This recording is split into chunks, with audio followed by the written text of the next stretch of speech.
ओम शांति। अॼु जी मुले तारीख़ 9/3/2024। अॼु मिठा मिठा बाप दादा चवनि था, मीठे मीठे ॿार हाणे वापसि वञिणो आहे, इन करे पुराणी देह पुराणी दुनिया सां उपराम ठहो। पंहिंजी बैटरी चार्ज करण लाइ योग जी भट्टी में वियो। हाणे असांखे वापसि हलणो आहे, इन करे पुराणी देह पुराणी दुनिया सां उपराम थी वञो। पंहिंजी बैटरी चार्ज करण लाइ योग जी भट्टी में वियो।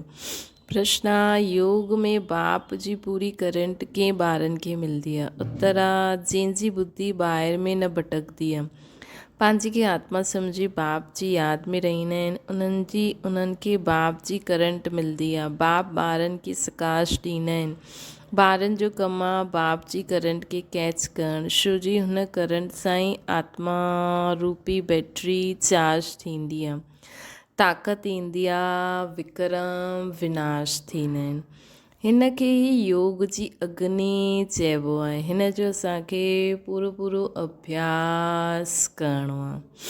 ओम शांति। भगवान वाचे हाणे ॿारनि खे घर बि यादि पईंदो आहे। बाप त घर जी ऐं राजधानी जी ॻाल्हि ई ॿुधाईंदा आहिनि ऐं ॿार इन ॻाल्हियुनि खे सम्झंदा आहिनि कि असां आत्माउनि जो घर कहिड़ो आहे, आत्मा छा आहे। इहे बि सुठी रीति सम्झी विया आहिनि कि बाबा असांखे अची करे पढ़ाईंदा आहिनि। बाप काथां खां ईंदा आहिनि? परम धाम खां। ईअं न चईंदासीं पावन दुनिया ठाहिणु कोई पावन दुनिया खां ईंदो आहे, न।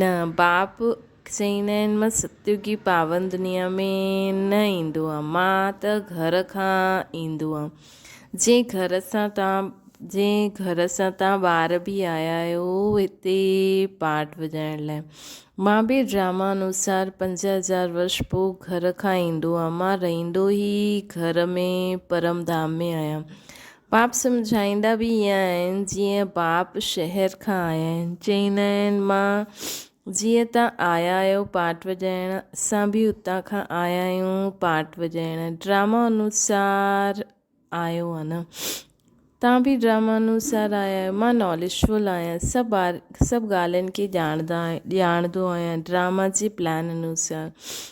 कल्प मां ई इहा ॻाल्हि तव्हांखे ॿुधाईंदो आहे न। जॾहिं तव्हां काम चिता ते चढ़ी करे कारा थी वेंदा आहियो, भस्म थी वेंदा आहियो, तॾहिं मां अची करे तव्हांखे सभु ॻाल्हियूं ॿुधाईंदो आहे। अगरि मां आग में मनुष्य कारा थी वेंदा आहिनि, तव्हांजी आत्मा सांवरी थी वई आहे न। काम अग्नि ते वेंदे तमो प्रधान वारी ताक़त सॼी, सतो प्रधान वारी ताक़त सॼी निकिरी वई आहे आत्मा जी बैटरी। ईअं न जो हिकदमि डिस्चार्ज थी वञे, मोटर खड़ी थी वञे, ईअं न आहे। आत्मा जी बैटरी ईअं न आहे कि हिकदमि डिस्चार्ज थी वञे, खड़ी थी वञे। हिन समय सभिनि जे डिस्चार्ज थियण जो समय अची वियो। तॾहिं बाप चईंदा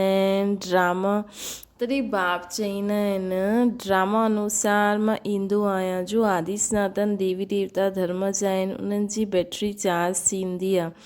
तव्हांजी बैटरी हाणे चार्ज थियणी ज़रूरु आहे। ईअं बि न सिर्फ़ु बाबा चईंदा आहिनि कि मां ईंदो आहियां। जो आदि सनातन देवी देवता धर्म जी आहिनि, उन्हनि जी बैटरी चार्ज थींदी आहे। तव्हांजी बैटरी हाणे चार्ज थियणी ज़रूरु आहे। हीअं न सिर्फ़ु सुबुह जो हिते अची करे वेहण सां बैटरी चार्ज थी सघंदी, न। बैटरी चार्ज थींदी आहे उठंदे हलंदे भी बैटरी चार्ज थी सघंदी आहे। सिर्फ़ु वेही करे बाबा खे यादि करण सां ई न थींदी आहे, लेकिन बाबा चईंदा आहिनि हलंदे उठंदे वेहंदे भी बैटरी चार्ज थी सघंदी आहे, यादि में रहण सां। तव्हां पहिरियों आत्मा सतो प्रधान हुयो, सचो सोनो हुयो, सचो जीवर हुयो। बाबा चवनि था कि वेहण सां ई बैटरी चार्ज न थींदी आहे, उठंदे वेहंदे हलंदे बि थी सघंदी आहे, यादि में रहण सां। तव्हां पहिरियों आत्मा सतो प्रधान हुयो, असां सचो सोनो हुयासीं, सचो जेवर हुयासीं। हाणे असां तमो प्रधान थी विया आहियूं। हाणे पोइ आत्मा सतो प्रधान ठहींदी आहे त पोइ शरीर बि उनखे प्योर मिलंदो आहे। इहा ॾाढी सहज प्योर थियण लाइ भट्टी आहे। इनखे योग जी भट्टी चइबी आहे। न सोने खे बि भट्टी में विझंदा आहिनि। इहा आहे सोने खे शुद्ध ठाहिण जी भट्टी। कहिड़ी सोनो? आत्मा रूपी सोनो जो अशुद्ध थी वियो आहे, जंहिंमें खाद पइजी वई आहे, उनखे बाबा जी यादि जी भट्टी में शुद्ध ठाहिणो आहे।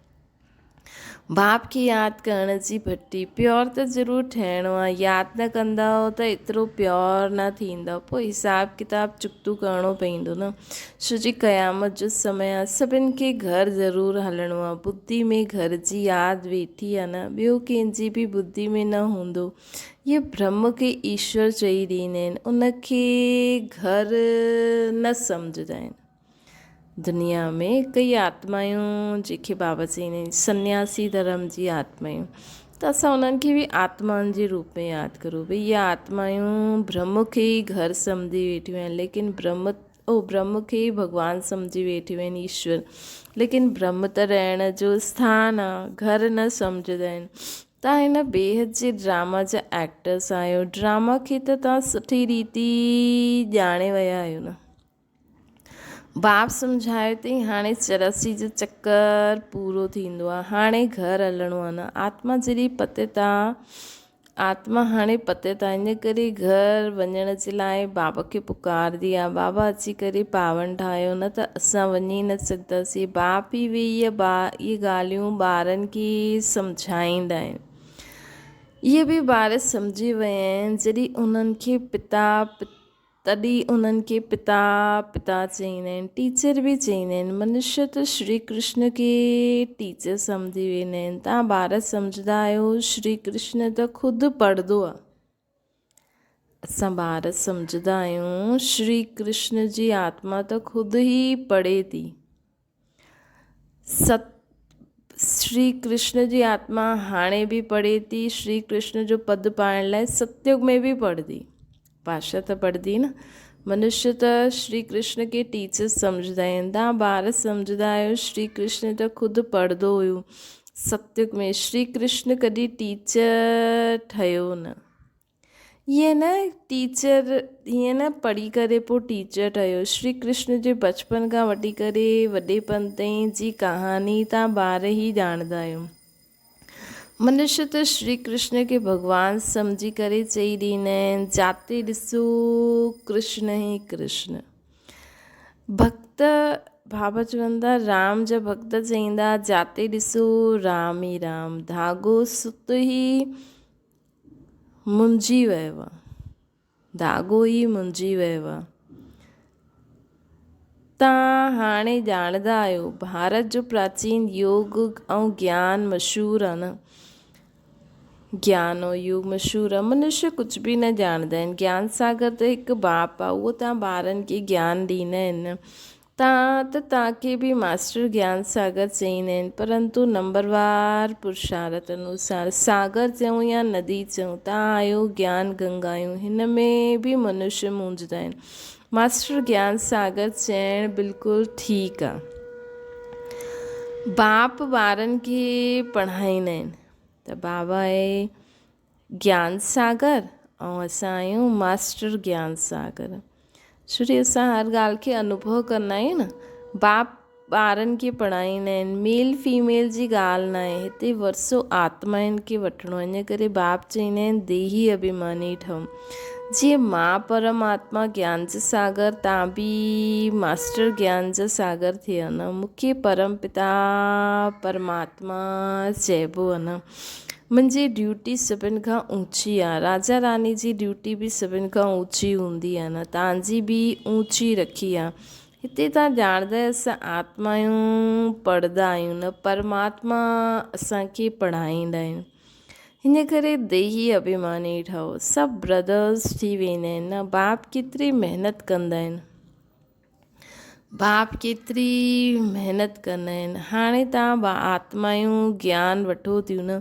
पोइ हुते वञी वेंदा त प्रालब्ध हलंदी आहे।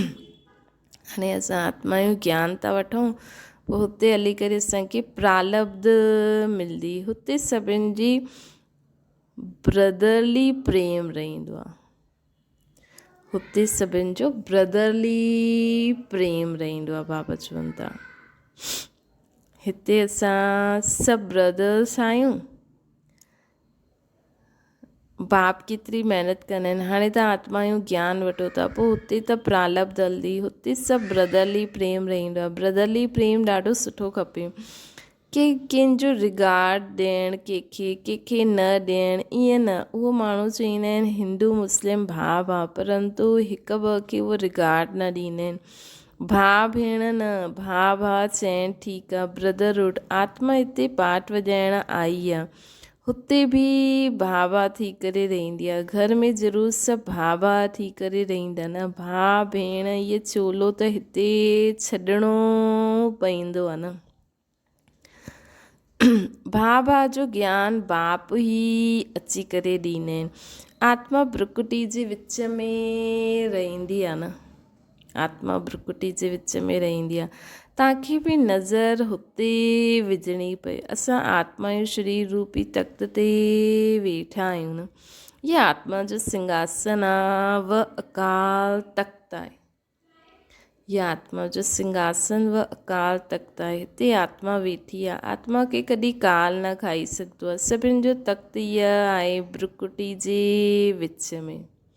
हिते असां सभिनि जी आत्मा वेठी आहे न। हिन ते उहा अकाल आत्मा वेठी आहे, अर्थात आत्मा जेकी कॾहिं काल न खाई सघंदो आहे। केतिरी सम्झण जी ॻाल्हियूं आहिनि। ॿार बि आत्मा, ॿारनि में बि आत्मा वेंदी आहे त भ्रुकुटी जे विच में वेंदी आहे।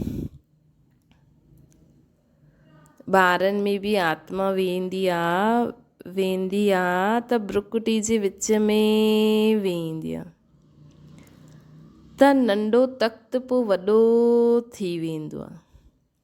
केतिरी अगरि असां हिनखे अनुभव करो, केॾी सुठी ॻाल्हि आहे न। बाबा असांखे ॿुधाइनि था आत्मा हिन तख़्त ते वेठी आहे भ्रुकुटी जे विच में, पोइ इहा नंढो तख़्त पोइ वॾो बि थी वेंदो आहे। हिते गर्भ में आत्मा खे भोगना भोगणे पवंदी आहे। तॾहिं पश्चाताप कंदा आहिनि कि असां कॾहिं पाप न कंदासीं। अधु कलाक पाप आत्मा ठहींदा आहिनि न। हाणे बाप द्वारा पावन आत्मा ठहूं था। हाणे बाप द्वारा पावन आत्मा ठहूं था। तव्हां तन मन धन सभु कुझु बाप खे ॾींदा आहियो न। असां तन मन धन सभु बाप खे ॾींदा आहियूं। एतिरो दान कोई ॼाणंदो ई न आहे। हाणे मन सां असांखे इहो तन बि पंहिंजो न सम्झणो आहे, मन बि पंहिंजो न सम्झणो आहे। इहो जेको बि धन आहे इहो बि असांजो न आहे, सिर्फ़ु सभु बाबा जो आहे। बाबा जी सभु चीजूं आहिनि। असां आत्मा आहियूं, बाबा जा आहियूं। दान ॾियण ऐं वठण वारा बि भारत में ई हूंदा आहिनि। वठण ॾियण वारा इहे सभु महीन ॻाल्हियूं सम्झणे जूं आहिनि। श्री बाबा ईंदा बि भारत में ई आहिनि न। भारत में ई सभु बाबा खे पंहिंजो तन मन धन दान ॾींदा आहिनि न। हिन करे दान वठण मतिलबु बाबा खे ॾींदा आहिनि, पोइ बाबा हुन जे एवेज में असांखे नया ॾींदा आहिनि। भारत केतिरो अविनाशी खंड ठहियलु आहे न। ॿिया सभु खंड ख़तमु थियण वारा आहिनि। ॿिया सभु ख़तमु थी वेंदा। इहे ठहियलु हिकु ड्रामो आहे। भारत में इहे ई खंड रहंदो। इहे असांजी बुद्धि में आहे। दुनिया न ॼाणंदी आहे। हिन खे नॉलेज चइणु सुठो आहे। Knowledge is source of income चइबो आहे न। इन सां इनकम ॾाढी थींदी आहे। हिन नॉलेज खे धारण करण सां पोइ असांखे सत्युग में ॾाढी सुठी इनकम मिलंदी, मतिलबु ऊच पद मिलंदो। बाप खे यादि करो, इहे बि नॉलेज ॾींदा आहिनि। पोइ सृष्टि चक्कर जी बि नॉलेज ॾींदा आहिनि। इन में महिनत आहे। असां आत्माउनि खे हाणे वापसि वञिणो आहे।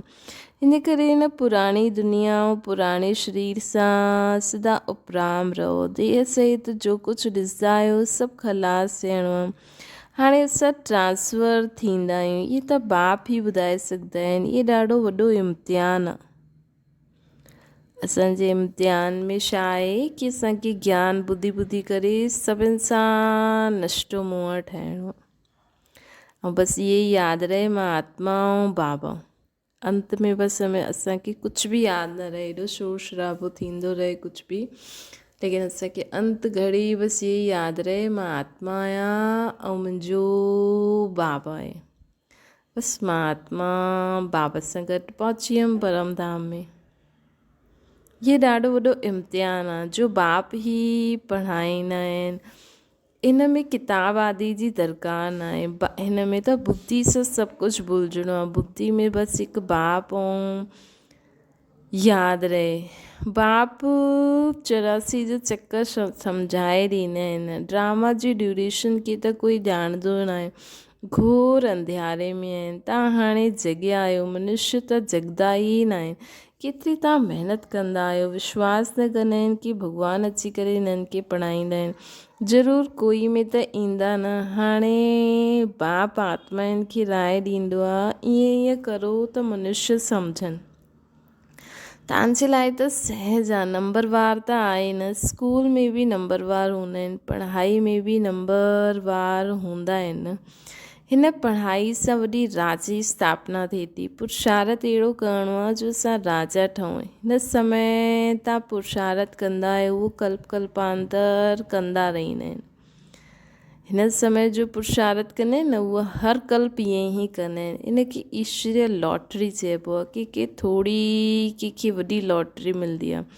राजा जी बि लॉटरी आहे न। आत्मा जहिड़ो कर्म कंदी आहे अहिड़ी लॉटरी उनखे मिलंदी आहे। कोई ग़रीब ठहींदो आहे, कोई साहूकार ठहींदो आहे। हिन समय तव्हां ॿारनि खे सॼी लॉटरी बाप खां मिलंदी आहे। हिन समय जी पुरुषार्थ ते ॾाढो मदार आहे। हिन समय जे पुरुषार्थ ते ॾाढो मदार आहे। हिन समय जे पुरुषार्थ अनुसार असांजा भविष्य 84 जन्मनि जी भाग्य वे त न। बाबा त चईंदा आहिनि अधु कल्प त असां सुख भोगंदासीं, लेकिन द्वापर कलयुग जे लाइ बि त असां पंहिंजो भाग्य ठाहियूं था। बाबा चईंदा आहिनि न कि तव्हांखे जास्ती सुख त हुन अनुसार पोइ असांजो दुख जो पार्ट बि हुन में, पोइ असांजो भक्ति जो पार्ट बाबा खे बि असां त यादि कंदासीं न। त हाणे जो जेको कनेक्शन जुटियलु हूंदो उहो भक्ति में बि त कमु ईंदो न। नंबर 1 पुरुषार्थ आहे यादि जो। त पहिरों योग बल सां स्वच्छ था ठहो। तव्हां ॼाणंदा आहियो जेतिरो बाप खे यादि कंदासीं ओतिरी नॉलेज धारणा थींदी। ॾाढनि खे सम्झाए करे पंहिंजी प्रजा बि ठाहींदा। पर कोई बि धर्म वारो हुजे जॾहिं असां सां मिलंदो आहे त बाप जो परिचय उन्हनि खे ज़रूरु ॾियो। अॻियां हली उहो ॾिसंदा कि विनाश त साम्हूं बीठो ई आहे। अॻियां हली करे ॾिसंदा कि विनाश त साम्हूं बीठो ई आहे। विनाश जे समय मनुष्य खे वैराग्य ईंदो आहे। असांखे सिर्फ़ु चइणो आहे त आत्मा आहियो। हे गॉड फादर कीअं चयो? आत्मा चई न। असांखे सिर्फ़ु चइणो आहे तव्हां आत्मा आहियो। हे गॉड फादर कीअं चई? आत्मा चई। त बाबा चवनि था विनाश जे समय माण्हू कोई बि धर्म वारो मिले त असांखे उन्हनि खे ॿुधाइणो आहे कि इहो आत्मा पंहिंजे पीउ परमात्मा खे यादि कंदी आहे। हाणे बाप आत्माउनि खे चईंदा आहिनि कि मां तव्हांजो गाइड ठही करे तव्हांखे मथे वठी वञण लाइ आयो आहियां मुक्ति धाम में। बाक़ी आत्मा जो कॾहिं विनाश न थींदो आहे त मोक्ष जो बि क्वेश्चन न उथंदो आहे। अगरि आत्मा जो कॾहिं विनाश त थींदो ई न आहे त मोक्ष मिलंदो ई न। मोक्ष मतिलबु हिते अचे ई न, मतिलबु आत्मा जो अस्तित्व ई ख़तमु थी वञे। त आत्मा त अकाल आहे, उनखे कॾहिं काल न खाई सघंदो आहे। हर हिक खे पंहिंजो पंहिंजो पार्ट वॼाइणो आहे। आत्माऊं सभु इमॉर्टल आहिनि, कॾहिं बि विनाश न थींदियूं आहिनि। बाक़ी हुते वञण लाइ बाप खे यादि करो त विक्रम विनाश थी वञनि। घर हलंदासीं असां पंहिंजे शुद्ध थी वेंदासीं त आत्मा घर हली वेंदी। आख़िर वॾा वॾा सन्यासी बि सम्झंदा वापसि त सभिनि खे वञिणो ई आहे। सभिनि खे पैगाम, सभिनि जी बुद्धियुनि, सभिनि जो तव्हांजो पैगाम सभिनि जी ॿुधी में ठका करे ॾींदो। बाबा चवनि था असांजो पैगाम जॾहिं सभिनि खे मिलंदो त सभिनि जी ॿुधी जॾहिं खुली वेंदी, खुलण जो समय ईंदो त उन्हनि जी ॿुधी में ठका कंदो, उन्हनि जी ॿुधी में ठका कंदो। तॾहिं त गायन न ओहो प्रभु तव्हांजी गत मत न्यारी आहे, त ज़रूरु कंहिंखे मत ॾींदा या पाण वटि ई रखंदा। जॾहिं गायन आहे तव्हांजी गत मत न्यारी त ज़रूरु कंहिंखे अची करे मत ॾींदा न, कि पाण वटि ई रखंदा। उन्हनि जी मत सां सदगति कीअं थींदी आहे सो ज़रूरु ॿुधाईंदा न बाबा अची करे। त बाबा चवनि था कि मां बि अची करे पंहिंजी मत ॾींदो आहियां। उन्हनि जी मत सां सदगति कीअं थींदी आहे उहा अची करे भॻवान वाच्य अर्थात अची करे ॿुधाईंदा आहिनि। पोइ उहे चवंदा आहिनि तव्हांजी गत मत तव्हां ॼाणो, असां न ॼाणंदा आहियूं। उहा बि कोई ॻाल्हि आहे। बाप चवंदा आहिनि हिन श्रीमत सां तव्हांजी गति थी वेंदी आहे। ॾिसो माण्हू चवंदा आहिनि कि तव्हांजी गत मत आहे त ज़रूरु कंहिंखे मत ॾींदा हूंदा न, या पाण वटि रखंदा। उहे चवंदा आहिनि उन्हनि जी मत सां सदगति थींदी आहे, तव्हांजी गत मत तव्हां ई ॼाणियो। त उहे ज़रूरु अची करे ॿुधाईंदा न कि कीअं मुंहिंजी गत मत सां सदगति थींदी आहे। त बाबा चवनि था इहा बि कोई ॻाल्हि आहे, हीअं चईंदा रहंदा आहिनि। बाप चवंदा आहिनि कि मां जो तव्हांखे श्रीमत ॾींदो आहे हुन सां तव्हांजी गति थी वेंदी आहे। हाणे तव्हां ॼाणंदा आहियो, बाबा जो ॼाणंदा आहिनि उहे असांखे सिखलाईंदा आहिनि। तव्हां चईंदव असां बाबा खे ॼाणंदा आहियूं, उहे ॻाईंदा आहिनि तव्हांजी गत मत तव्हां ॼाणो, परंतु तव्हां हीअं न चईंदव। बुद्धि में सॼो ज्ञान वेही रहियो आहे न, हिन में बि टाइम लॻंदो आहे। संपूर्ण त हाणे कोई ठहियो न आहे बाबा जो ज्ञान बुद्धि में वेहण जी। जीअं जीअं बाबा खे यादि कंदा वेंदासीं बुद्धि खुलजंदी वेंदी, शुद्ध थींदी वेंदी, उहो बाबा जो ज्ञान असांजी बुद्धि में वेही रहंदो। त बाबा चवंदा आहिनि संपूर्ण त अञा कोई ठहियो न आहे। संपूर्ण ठही वञे त हितां खां हली वञे, वञिणो त आहे न। अञा सभु पुरुषारत करनि था, वञी कीअं सघंदासीं। अञा सभिनि खे पैगाम बि त ॾियूं, सर्विस बि त करणी आहे न। असां त पंहिंजे आत्मा खे शुद्ध ठाहियूं था, ठाहे वरितो, पर बाबा चवंदा न थोरी मार्जन रहंदी आहे, अगरि न रहे त असां हिते ठहरी न सघूं। सतो प्रधान आत्मा हिन दुनिया में न ठहरी सघंदी आहे न। त बाबा चवंदा आहिनि कि अञा इन में टाइम लॻंदो आहे।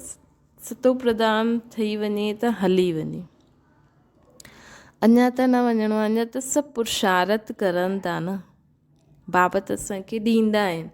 पोइ जो जेतिरो पुरुषारत करे, बाबा खे भल पहिरियों जोर सां वैराग्य आयो, ॾिठो डबल सिरताज ठहूं था। इहे बि ड्रामा अनुसार बाबा ॾेखारियईं। मां त झटि ख़ुशि थी वियमि। ब्रह्मा बाबा ख़ुशी जे मारे सभु कुझु छॾे ॾिनो। विनाश बि ॾिठो त चतुर्भुज बि ॾिठो। सम्झो हाणे राजा ई मिलंदी आहे। विनाश बि ॾिठो त चतुर्भुज बि ॾिठो। सम्झो हाणे राजा ई मिलंदी आहे। थोरे रोज़ में विनाश थी वेंदो। अहिड़ो नशो चढ़ी वियो। हाणे त सम्झंदा आहिनि इहे त ठीकु आहे, राजधानी ठहींदी। इहे ॾाढनि खे राजा ई मिलणी आहे, बाबा चवंदा आहिनि। अहिड़ो नशो चढ़ी वियो। हाणे त सम्झंदा आहिनि इहे त ठीकु आहे, राजधानी ठहींदी। इहे ॾाढनि खे राजा ई मिलणी आहे, असां वञी करे छा कंदासीं। अहिड़ो बाबा ब्रह्मा बाबा खे नशो चढ़ी वियो। हाणे त सम्झां इहे त ठीकु आहे, राजधानी ठहींदी, इहे त ॾाढनि खे राजा ई मिलणी आहे। हिकु असां वञी करे छा कंदासीं। इहे ज्ञान हाणे मिलंदो आहे न।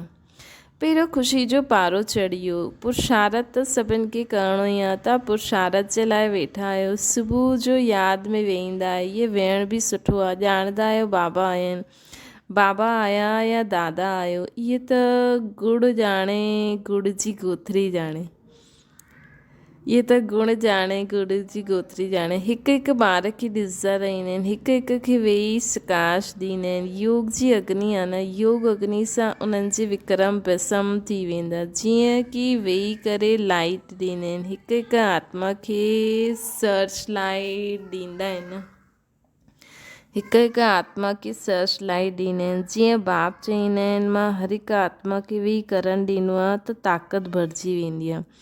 अगरि कंहिंजी बुद्धि ॿाहिरि में हूंदी त पोइ करंट खे कैच न करे सघंदा।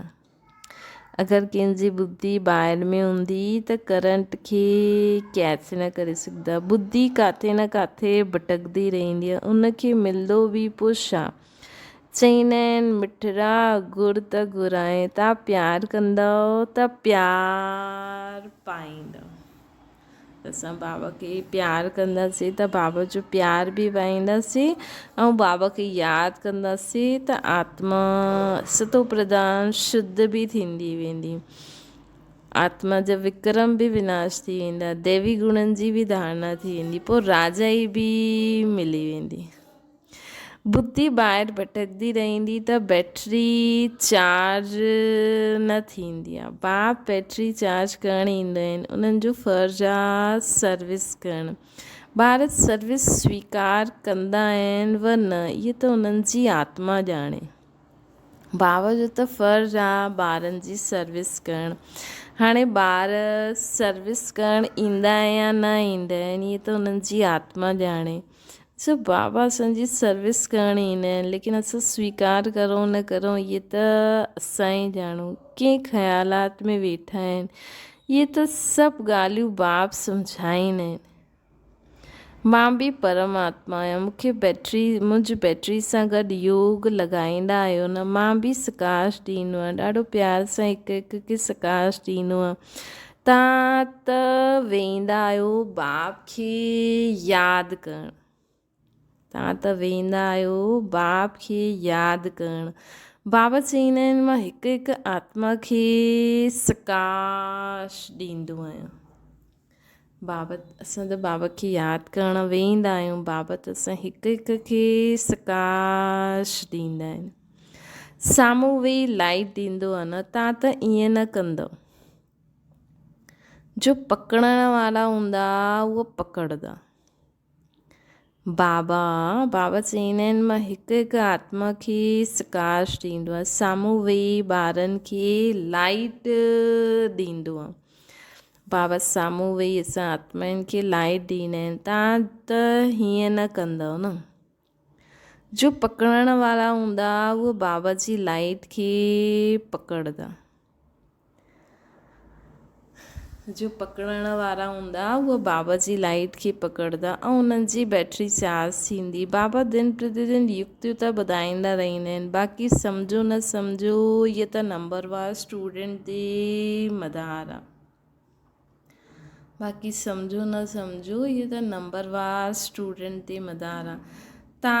तव्हांखे ॾाढो तरावती माल मिले थो न।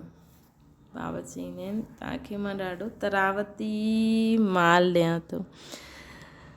कोई हजम बि करे, चवंदा आहिनि न ॾियण वारो थकंदो न आहे, लेकिन वठण वारा बि थकी वेंदा आहिनि। कोई हजम बि करे सघे, ॾाढी वॾी लॉटरी आहे, जन्म जन्मांतर कल्पांतर जी लॉटरी आहे न, इन ते पूरो अटेंशन ॾियणो आहे। बाबा सां करंट वठूं था, बाबा बि ब्रुकुटी जे विच में वेठो आहे बाजू में, बाबा बि अची करे ब्रुकुटी जे विच में वेही रहंदा आहिनि बाजू में। तव्हांखे बि पंहिंजे खे आत्मा सम्झी बाबा खे यादि करिणो आहे, न कि ब्रह्मा बाबा खे यादि करिणो आहे। असां हुननि सां योग लॻाए करे वेठा आहियूं, इन्हनि खे ॾिसंदे बि असां उन्हनि खे ॾिसंदा आहियूं। हिननि खे ॾिसंदे बि असां त उन्हनि खे ई ॾिसंदा आहियूं। बाबा चवनि था हिननि खे ॾिसंदे बि असां उन्हनि खे ई ॾिसूं था। आत्मा जी ई ॻाल्हि आहे न हिते।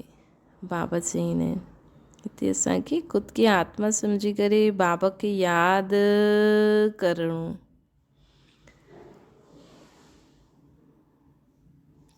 हिते आत्मा जी ही ॻाल्हि आहे न। अच्छा, मीठी मीठी सिकिल ते ॿारनि प्रति माता पिता बाप दादा जो यादि प्यार ऐं गुड मॉर्निंग। रूहानी बाप जी सभिनि रूहानियुनि ॿारनि खे नमस्ते। असांजी बि रूहानी माता पिता बाप दादा खे यादि प्यार गुड मॉर्निंग ऐं नमस्ते। धारणा जे लाइ मुख्य सार। आत्मा खे स्वच्छ ठाहिण लाइ सवेरे सवेरे बाप सां सर्च लाइट वठणी आहे असांखे। आत्मा खे स्वच्छ ठाहिण लाइ सुबुह सुबुह जो बाबा जी न सिर्फ़ु सुबुह सुबुह जो न उठंदे वेहींदे खाईंदे पीअंदे बि बाबा सां लाइट वठणी आहे। सुबुह सुबुह जो त वेही करे अभ्यास पको करिणो आहे, पोइ सॼे ॾींहं में यादि करिणो आहे। सर्च लाइट वठणी आहे। बुद्धि योग ॿाहिरां खां निकिरी हिकु बाप सां लॻाइणो आहे। बाप जी करंट खे कैच करिणो आहे। ॿियो आहे आपस में भाउ सां सचो लव में रहणो आहे। ॿियो आहे आपस में भाउ सां सचो लव में रहणो आहे। सभिनि खे रिगार्ड ॾियणो आहे। आत्मा भाउ अकाल तख्त ते विराजमान आहे। सभी आत्मायूं भाउ पंहिंजे पंहिंजे अकाल तख्त ते विराजमान आहिनि। हिन करे ब्रुकुटी में ई ॾिसी करे सभिनि सां ॻाल्हि करणी आहे। वरदाना पंहिंजे संपर्क द्वारा अनेक आत्माउनि जी चिंता खे मिटाइण वारा सर्व जा प्रिय ठा। वर्तमान समय व्यक्तियुनि में स्वार्थ भाव हुजण जे कारण ऐं वैभव द्वारा अल्पकाल जी प्राप्ति हुजण जे कारण आत्माउनि में कोई न कोई चिंता में परेशान आहिनि। बाबा चवनि था हिन समय माण्हू पंहिंजी स्वार्थ भाव द्वारा वैभव द्वारा जो अल्पकाल जी प्राप्ति थींदी आहे थियण जे कारण आत्मायूं कोई न कोई चिंता में परेशान आहिनि। तव्हां शुभचिंतक आत्माउनि जे थोरे समय जे संपर्क में बि उन आत्माउनि जी चिंताउनि खे मिटाइण जो आधार ठही वेंदा आहियो। अॼु विश्व खे असां जहिड़ी शुभचिंतक आत्माउनि जी आवश्यकता आहे। इन करे तव्हां विश्व खे अति प्रिय आहियो। इन करे असां विश्व खे छो प्रिय आहियूं? छो जो असां सदा शुभ संकल्प कंदा आहियूं कि सभिनि जी चिंतायूं ख़तमु थी वञनि, सभी आत्मायूं शांत थी वञनि, सभी आत्मायूं सुखी थी वञनि, सभी आत्माउनि खे सदा ख़ुशी मिलंदी रहे, सभी आत्मायूं शुद्ध थी वञनि। ये असांजी शुभ भावना सर्व जी चिंताउनि खे समाप्त करे ॾींदी आहे। तॾहिं असां सर्व खे प्रिय लॻंदा आहियूं। बाप समान स्थिति में स्थित थी करे सर्व जे कल्याण जे लाइ संकल्प करो। सर्व जो ई कल्याण थी वञे, सर्व जो ई भलो थी वञे, सर्व आत्मायूं सतो प्रदान थी वञे। स्लोगन आहे असां हीरे तुल्य आत्माउनि जा बोल बि रतन समान मूल्यवान हुजणा खपनि। असां हीरे तुल्य आत्माउनि जो हर बोल बि रतन समान मूल्यवान थियणो खपे। छा ओम शांति। बाबा खे यादि करो,